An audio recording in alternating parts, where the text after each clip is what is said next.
Olivia, like I said earlier on, you've had an absolutely extraordinary life, but your life I have, hasn't yeah. been exempt from pain. Your father passed away in 1992, and you also found out that you had cancer. That's when you were first diagnosed. Uh, A lot of the people I have spoken to on this podcast, a lot of the neuroscience psychologists, people like Joe Dispenza and Bruce Lipton, a lot of them talk about the mind body connection. How much of an effect do you think that's had, having some traumas in your life, on your health? Oh, I think there's an amazing connection. I think the traumas on your life have a great effect on also the healing. I mean, our head is here and our body's here, and people tend to think of them as two different things, but Yes. we're all connected.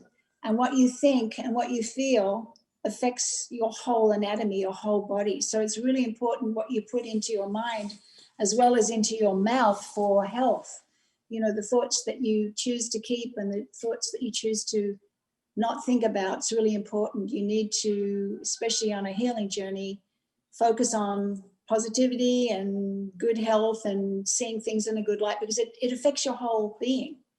You know, you I can't reinforce that enough. That's why Mm, at the ONJ Centre in Melbourne, it was so important for me to have a wellness centre there, so that the patients were not only cared for in the medical sense, but they were cared for spiritually. And, you know, mind body is really yes. important, is to keep things you enjoy doing, to keep a positive mind, to focus on things other than being sick. It's really important. And as I was saying before, denial is a really good thing too, not to think about it all the time.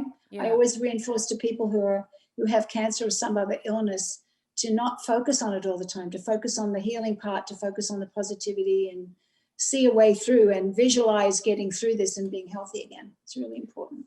I know natural therapies are a big part of the therapy that you do with your cancer healing. What sort of stuff do you find that has really worked for you?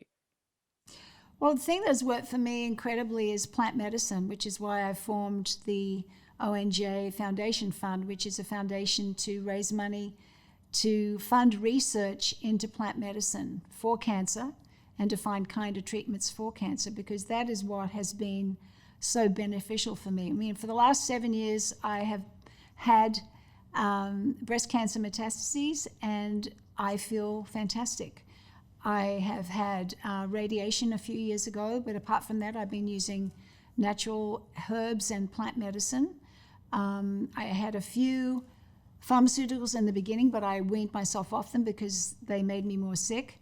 So my husband is a plant medicine man. He really is. They call him Amazon John. For the many years he lived in the Amazon rainforest and worked there rather, and had a company where he brought herbs back for healing, which is an amazing story in itself. When his book comes out, it'll be so wonderful.